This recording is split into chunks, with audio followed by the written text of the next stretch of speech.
Et recoucou à tous, encore Lunaya à l'étrange rendez-vous. Et là, je suis accompagnée de Damien. C'est pas n'importe qui Damien parce que c'est lui qui organise l'étrange rendez-vous.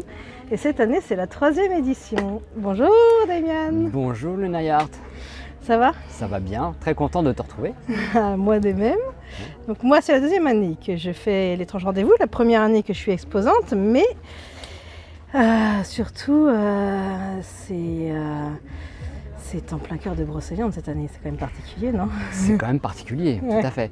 Alors comme tu connais très bien l'étrange rendez-vous, tu sais qu'on a tendance toujours à chercher un nouveau lieu puisque cette biennale qui a lieu donc une fois tous les 2 ans se déplace partout en France.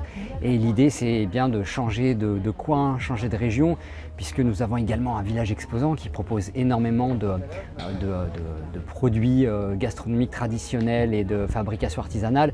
Et l'idée c'est de présenter aussi un peu tout ce qui se fait dans nos belles régions de France. Et c'est complémentaire, bien entendu, de ce festival que tu connais et qui permet d'inviter des conférenciers venus pareil des 4 coins de la France pour nous présenter l'actualité de leur travail, de leurs ouvrages, toujours en lien bien entendu avec les thématiques qu'on développe à chaque fois. Et puis cette année, oui, c'était la thématique des voix de l'intuition et des légendes arthuriennes. Et quoi de mieux pour les légendes arthuriennes de venir à Pimpon et initier les gens au mystère de Brocéliande. Parfaitement. Ça tombe bien, on a du tambour derrière, dis donc, qui nous accompagne. Exactement. Comme ça, on est rythmé. Alors, dis-moi, qu'est-ce qui t'a donné l'envie de faire cet étrange rendez-vous? En fait, j'ai eu une inspiration il y a à peu près 7-8 ans.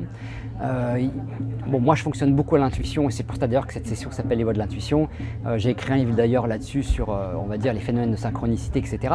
Et j'ai eu cette intuition de faire un événement qui réunisse, on va dire, les conférenciers comme moi qui manquaient cruellement de visibilité et d'écoute pour présenter leur actualité. Et puis un jour, il se trouve que j'étais à une terrasse d'un café à Paris avec l'éditrice des éditions Atlante. Et puis elle me disait, c'est vrai que moi, pour promouvoir mes auteurs, il n'y a pas grand-chose en France qui se passe, etc. Il arrive qu'il y ait des petits événements, des petits colloques, etc. Mais rien de très, on va dire, conséquent, qui ait une portée plutôt intéressante. Et puis je lui dis, tiens, c'est intéressant parce que moi, j'ai bien envie de monter un festival, une réunion de tous ces conférenciers et surtout tous ces gens que je connais, que j'ai eu l'occasion de côtoyer, de rencontrer dans divers colloques et conférences organisés en France. Et vu qu'on est un peu tous copains, c'est un peu l'idée et l'envie de réunir toutes ces personnes, ces acteurs des sujets alternatifs, que ce soit du développement alternatif, développement spirituel, mystère des anciens mondes. On a à chaque fois des thématiques différentes et tous ont répondu à l'appel en 2021.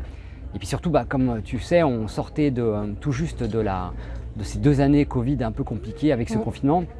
Et on s'est dit, il faut vraiment qu'on se retrouve, il faut vraiment qu'on propose aussi aux gens de sortir, de se rafraîchir, de s'aérer l'esprit, et puis de se remettre un petit peu dans le bain de tous ces sujets atypiques qui nous passionnent et qui habituellement nous réunissent. Et là, nous avaient un petit peu indépendamment les uns des autres séparés et avaient mis des barrières entre nous, quoi. Parfait. Et c'est vrai que y a une ambiance quand même particulière, une énergie qui porte. Donc moi, la première édition, je n'y étais pas, ma sœur y était, mais la 2e, waouh. C'est vrai que les gens nous disent, c'est marrant parce que votre festival, c'est pas comme les autres festivals qu'on fait. Il y a quelque chose d'autre que souvent les gens n'arrivent pas à définir. Ils disent, c'est pas pareil, c'est pas quelque chose de froid ou de, on va dire, comment on pourrait appeler ça, tu sais, on n'est pas dans un festival où on va enchaîner les conférences tout simplement en laissant la parole. On crée une atmosphère et surtout on veut raconter une histoire. Parce que l'étrange rendez-vous, avant tout, développe un narratif tous les 2 ans qui change. Et quand on a un narratif et qu'on a envie de raconter une histoire, comme un chef d'orchestre, on choisit les bons instruments, la belle mélodie. Donc déjà, il y a une sorte de cohérence et une cohésion qui se fait au niveau déjà des sujets, des conférenciers. Et en plus de ça, on a un public surtout, parce que c'est le public qui fait tout, très ouvert sur tous ces sujets.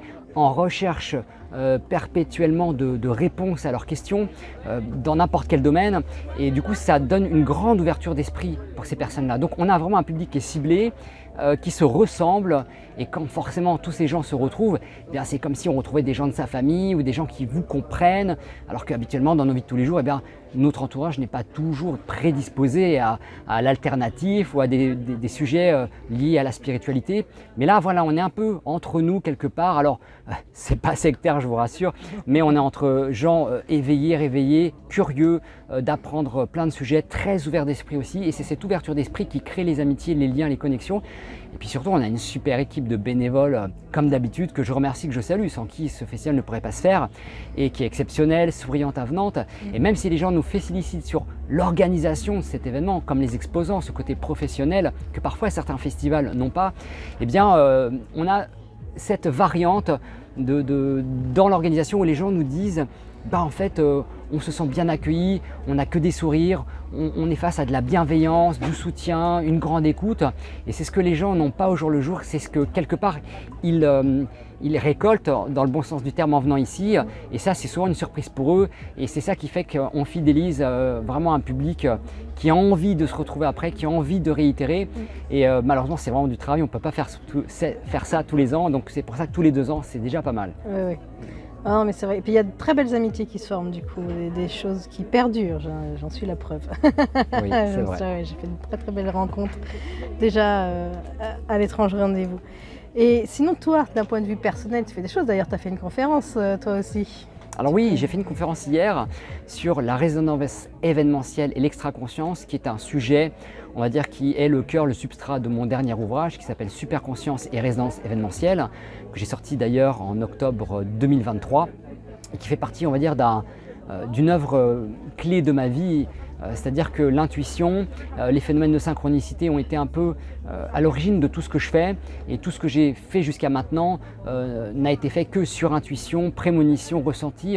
Et étant quelqu'un d'extrêmement connecté à tout cela, eh bien pour moi, c'est ainsi que je fais les choses et c'est comme ça que je vais de l'avant. Et c'est vrai que je ne m'arrête jamais, j'ai beaucoup d'idées, beaucoup de projets qui me viennent souvent en tête. Et au-delà des vidéos que je fais sur Internet, des films documentaires quand ça m'arrive d'en faire, et de certains autres ouvrages.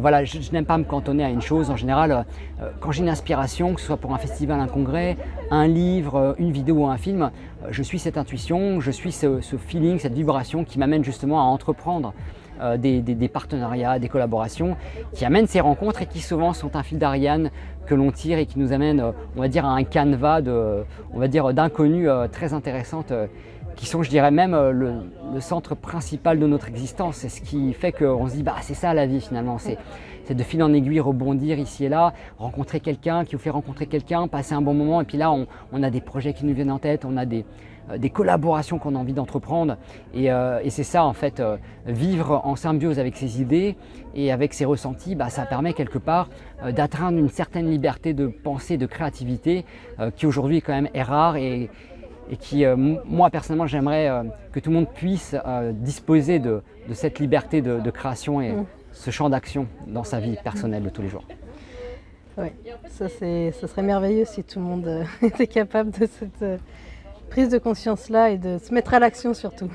C'est ça, c'est difficile aussi parce qu'on vit des temps un peu difficiles où on est dans une actualité qui est perpétuellement anxiogène. C'est-à-dire que l'esprit humain, notre conscience n'est jamais reposée quelque part. On est toujours sollicité par des inquiétudes, par des préoccupations que les médias diffusent. Alors quand c'est pas le Covid, c'est la guerre. Quand c'est pas la guerre, c'est autre chose.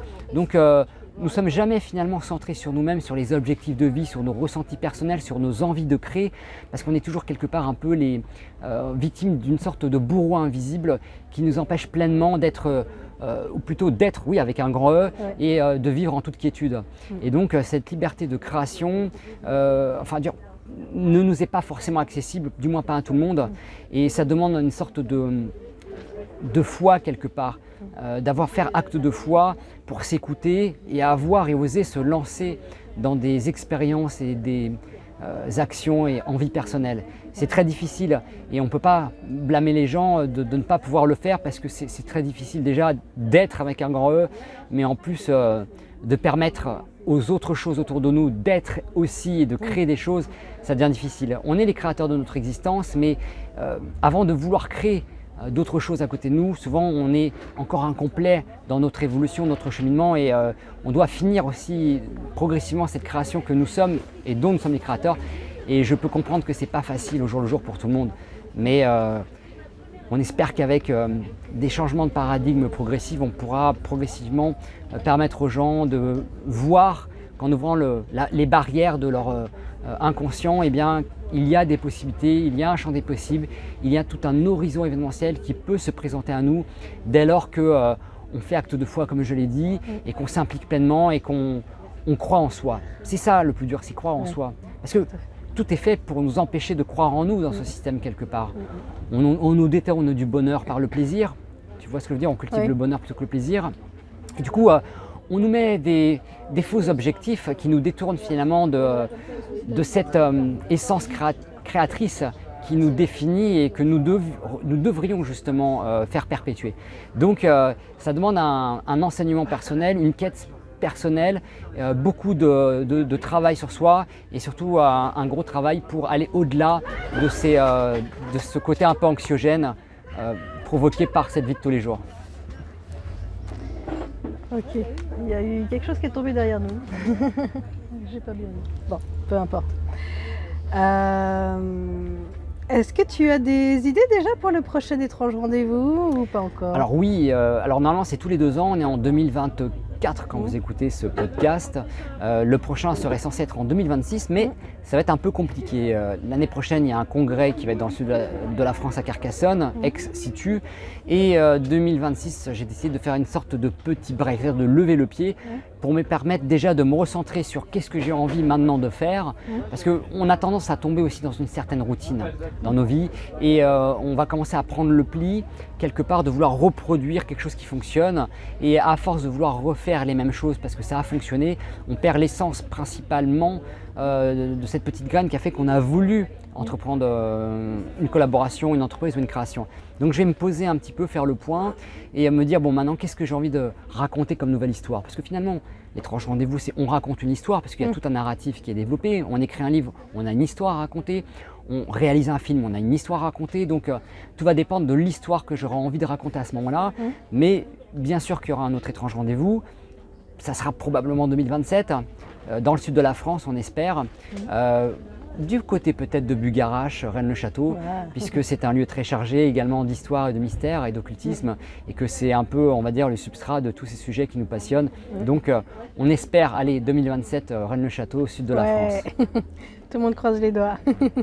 Et toi, d'un point de vue personnel, si on veut savoir ce que tu fais, connaître ton actualité, quoi, donc l'actualité c'est que j'organise également des voyages donc via mon association qui est Odyssée des Terres Inconnues, donc on peut trouver sur internet, on tape Odyssée des Terres Inconnues, c'est réservé aux membres bien entendu, mais l'adhésion à l'association est totalement gratuite, sans obligation d'implication financière, et du coup ça permet d'organiser des voyages à travers le monde et au bout du monde, et c'est souvent des voyages conférences où on fait intervenir un conférencier, ou moi-même je suis le conférencier de certains de ces voyages, et puis là par exemple cette année en 2024 du 4 au 15 novembre on va au Japon, on retourne au Japon, puis l'année prochaine on aura l'Écosse avec Michel de Sey, peut-être que certains auditeurs connaissent, et puis après on aura l'Inde en 2026, l'île de Pâques en 2027, voilà je croise les doigts qu'il n'y ait pas de tout se passe bien, mais bon voilà, créons notre réalité et fixons-nous des objectifs, parce que si on ne se fixe pas des objectifs, si on ne dresse pas la voile, on n'avance pas, donc il ne faut pas se préoccuper des et si, jamais, bon voilà. Il faut faire les choses avec foi, comme je l'ai dit. Oui, tout à fait. Merci beaucoup, Damian. Merci, Bruna Hert. Je te dis à bientôt. À bientôt. Merci.